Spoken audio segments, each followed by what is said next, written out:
जय हिंद साथियों, प्रणाम पहला। आज की क्लास में आप सभी का स्वागत है। साथियों, आज पुनः एक बार मैं मनोविज्ञान से रिलेटिव क्वेश्चन आंसर आप लोगों के लिए लेके आ रहा हूं, जो कि आगामी एलटी परीक्षा के लिए बहुत ज़्यादा इंपॉर्टेंट है। तो साथियों, मैं बता दूं कि आज हम जो क्वेश्चन हैं एक से लेकर दो ऐसा नहीं देखेंगे, बल्कि आज हमारा जो क्वेश्चन का क्रम होगा वो अलग अलग होगा। केवल मेरा उद्देश्य है कि जो महत्वपूर्ण प्रश्न है उन्हीं को मैं आप लोगों के बीच लेके आऊँ। तो दोस्तों, चलो शुरुआत करते हैं। पहला है यहाँ पे, प्रथम मनोवैज्ञानिक प्रयोगशाला जर्मनी में कब स्थापित हुई? देखिए साथियों, जो प्रथम मनोवैज्ञानिक प्रयोगशाला है, पूछेगा कहाँ स्थापित हुई, तो आपको जर्मनी याद रखना है, जर्मनी में। और सन कब हुई, तो ऑप्शन नंबर बी राइट याद रखना है, 1879 में, 1879 में प्रथम मनोवैज्ञानिक प्रयोगशाला जर्मनी में स्थापित की गई। बढ़ते हैं साथियों अगली प्रश्न संख्या पे। यहाँ पे है, शिक्षा मनोविज्ञान वर्तमान में अपने किस रूप में है? आज की बात कर रहा है, तो शिक्षा मनोविज्ञान वर्तमान में किस रूप में है? तो साथियों, यहाँ पे अवस्थाएं दे रखी हैं, बाल्यावस्था, जवानी की अवस्था, शैशवावस्था या किशोरावस्था।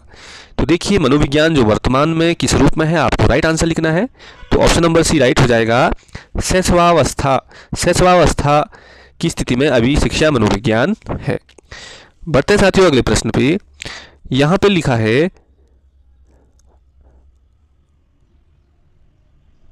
यहाँ पे प्रश्न है अगला कि अल्पोर्ट के व्यक्तित्व सिद्धांत का उद्भव निम्नलिखित में से किसके पूर्वगामी के रूप में हुआ?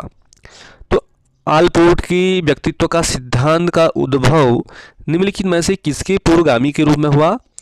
तो यहाँ पे जो सटीक ऑप्शन है, ऑप्शन नंबर आपको सी याद रखना है, मानवतावादी दृष्टिकोण। तो मानवतावादी दृष्टिकोण इसका राइट आंसर है। बढ़ते हैं साथियों अगले प्रश्न संख्या पे कि बुद्धि के बहुकारक सिद्धांत के प्रतिपादक हैं। बुद्धि का जो बहुकारक सिद्धांत दिया था साथियों, ये किसने दिया था? तो ऑप्शन नंबर सी राइट हो जाएगा, थार्नडाइक ने। तो थार्नडाइक ने बुद्धि का बहुकारक सिद्धांत प्रतिपादित किया। अगला प्रश्न देखते हैं यहाँ पे, निम्नलिखित में से कौन सा कथन सत्य है? यहाँ पे बहुत सारे कथन दे रखे हैं, आपको इनमें से जो सत्य कथन है उसको देखना है। तो इसमें जो हम सटीक है, ये ऑप्शन नंबर सी कि बुद्धि का लिंग के साथ संबंध नहीं है, ये वाला कथन सत्य है, बुद्धि का लिंग के साथ संबंध नहीं है। अगला देखते हैं साथियों अगला प्रश्न कि एक शिक्षिका का भावात्मक बुद्धि लब्धांक ऊंचा होता है, इसका तात्पर्य है कि जो शिक्षिका होती है उसका जो भावात्मक बुद्धि लब्धांक ऊंचा होता है, इसका तात्पर्य क्या होगा? सटीक आंसर देखें हम तो ऑप्शन नंबर डी हो जाएगा, वह संतुलित व्यवहार रखती है, वह संतुलित व्यवहार रखती है। बढ़ते हैं अगले प्रश्न संख्या पे। यहाँ पे लिखा है अगला प्रश्न संख्या कि क्रियात्मक अनुसंधान प्रत्यय का उत्पत्ति स्रोत है। क्रियात्मक अनुसंधान प्रत्यय का जो उत्पत्ति स्रोत है वो क्या होगा? तो साथियों, यहाँ पे चार ऑप्शन है, आपको राइट आंसर देखना है। तो इसका पहला ऑप्शन ही राइट हो जाएगा, आधुनिक मानव व्यवस्था सिद्धांत। आधुनिक मानव व्यवस्था सिद्धांत यही क्रियात्मक अनुसंधान प्रत्यय का सही उत्पत्ति स्रोत है।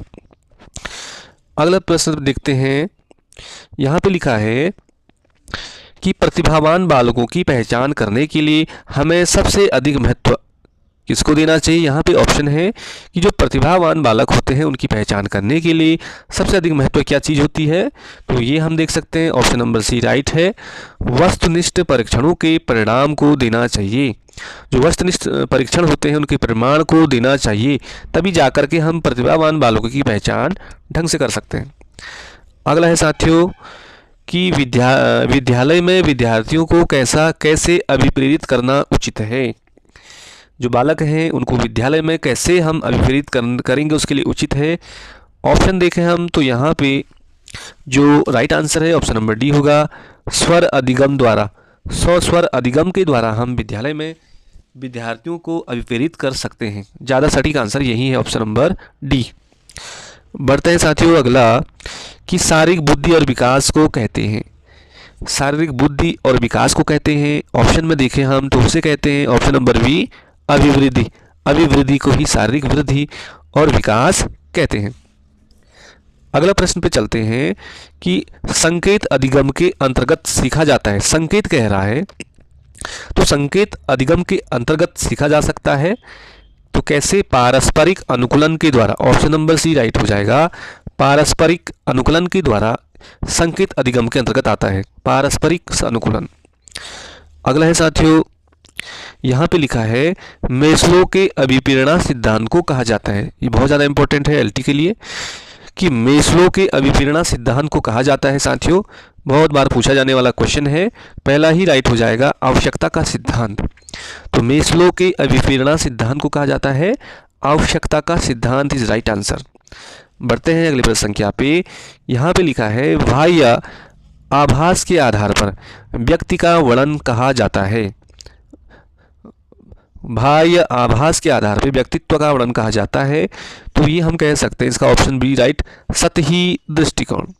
सतही दृष्टिकोण इसका राइट आंसर है। देखिए साथियों बहुत सारे साइकोलॉजी में भी कठिन क्वेश्चन होते हैं, बस इन क्वेश्चनों को आपको बार बार देखना है। बहुत सारे क्वेश्चन समझ में नहीं आते हैं तो आपको इनको रटना ही रटना है। अगला चलें, अगला देखें यहाँ पे कि जब मानव शरीर के एक भाग को दिए गई प्रशिक्षण का अंतरण दूसरे भाग में हो जाता है तो उसे क्या कहते हैं।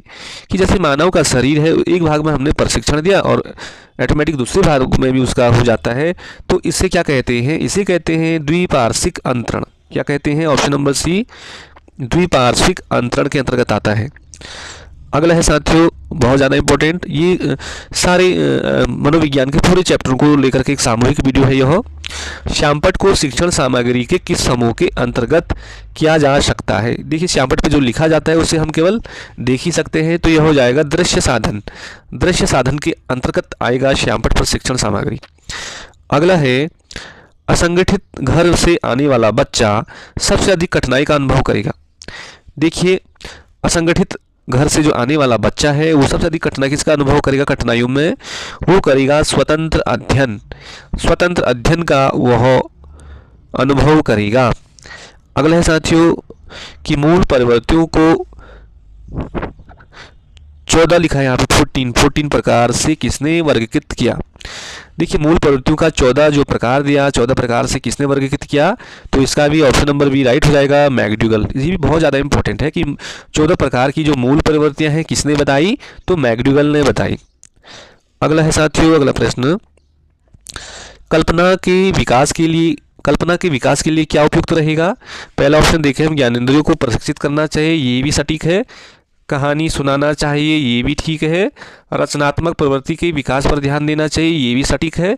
तो कल्पना का विकास करने के लिए सारी चीज़ें अच्छी है, तो ऑप्शन नंबर डी राइट हो जाएगा, उपयुक्त सभी। अगला चलते हैं, थ्रस्टन तथा लिकट ने निम्न में से थ्रस्टन तथा लिकट से कौन सा मापन संबंधित है। तो इन्होंने क्या बताया, अभिवृत्ति इसका याद रखना, ऑप्शन नंबर बी अभिवृत्ति। ये किससे रिलेटिव है, थ्रस्टन तथा लिकट का ये मापन से संबंधित है। अगला देखें, तो वातावरण वो बाहरी शक्ति है जो हमें प्रभावित करती है, किसने कहा। साथियों पिछली वीडियो में बताया है मैंने, तो वातावरण वो बाहरी शक्ति है जो हमें प्रभावित करती है, किसने कहा, तो ये रास ने कहा। ऑप्शन नंबर बी राइट है, रास आपको याद रखना है।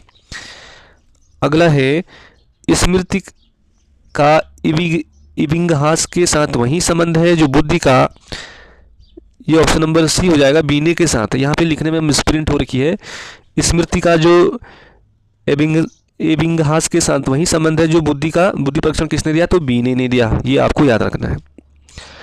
अगला है कि 140 से अधिक बुद्धि लब्धि वाले बच्चों को किस श्रेणी में रखा गया है, जिनका आईक्यू लेवल 140 से अधिक होता है। साथियों उन्हें ऑप्शन नंबर डी में रखा गया है, प्रतिभाशाली बालक के अंतर्गत आते हैं वो। अगला है, कैटलेविन के अनुसार समूह में जो परिवर्तन होते हैं उन्हें क्या कहते हैं, उन्हें गतिशीलता कहते हैं। Option number c right answer है। अगला देखें हम, यहाँ पे लिखा है कि जो मानव का विकास है, मानव का विकास किस प्रकार का है, मात्रात्मक है या गुणात्मक है, या एक निश्चित सीमा तक मापा नहीं जाता है, या ऑप्शन नंबर डी 1 और 2। तो मानव का जो विकास है ऑप्शन नंबर डी राइट हो जाएगा, मात्रात्मक भी है और गुणात्मक तक भी है। अगला देखें हम, सबसे अधिक गहन और जटिल सामाजिकरण होता है, तो सबसे अधिक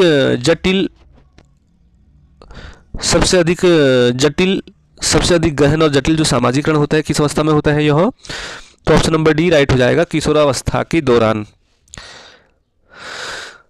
अच्छा, अगला देखें, बच्चों की जिज्ञासा शांत करनी चाहिए। कब करनी चाहिए? तत्काल जब विद्यार्थी द्वारा जिज्ञासा की गई है। ये इसका राइट आंसर हो जाएगा। अगला देखिए साथियों, हम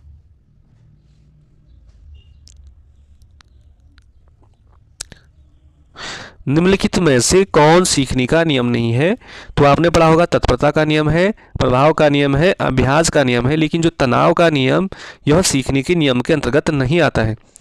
अगला देखें हम, तो निम्न में से कौन सीखने के गेस्टाल्ट सिद्धांत से संबंधित है? गेस्टाल्ट सिद्धांत संबंधित है तो ऑप्शन नंबर डी है कोहलर वर्ग से।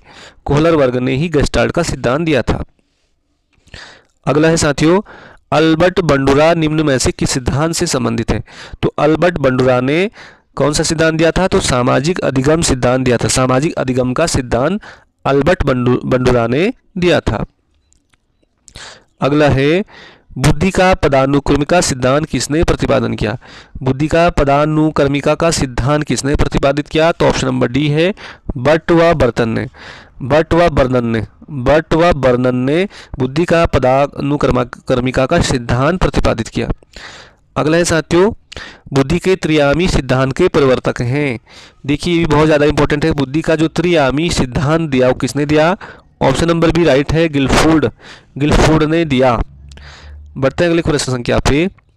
यहाँ पे लिखा है कि वाइगोत्स्की के सिद्धांत में विकास के किस पहलू की उपेक्षा होती है?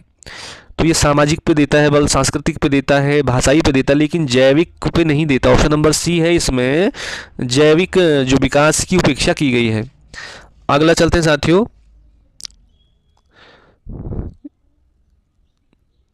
ध्यान आकर्षित होने से डॉट डॉट की भूमिका होती है। ध्यान आकर्षित होने से किसकी भूमिका होती है? तो ऑप्शन नंबर यहाँ पे ए देखें हम, उद्दीपन की तीव्रता होती है। अगला क्वेश्चन देखें हम, तो विस्मृति कम करने का उपाय है। विस्मृति कैसे हम कम करेंगे? तो ये पाठ की पुनरावृत्ति करके, पाठ की हम बार बार पुनरावृत्ति करेंगे तो विस्मृति हम थोड़ी कम हो सकती है। तो साथियों वीडियो थोड़ी लंबी हो जाएगी, इसलिए अगले भाग में लाऊंगा और बहुत सारे क्वेश्चन। फिलहाल आप इन्हें देखिए और इसी तरह के वीडियो पाने के लिए चैनल से जुड़िए। फिर मिलता है अगली वीडियो में, तब तक के लिए बाय बाय, जय हिंद।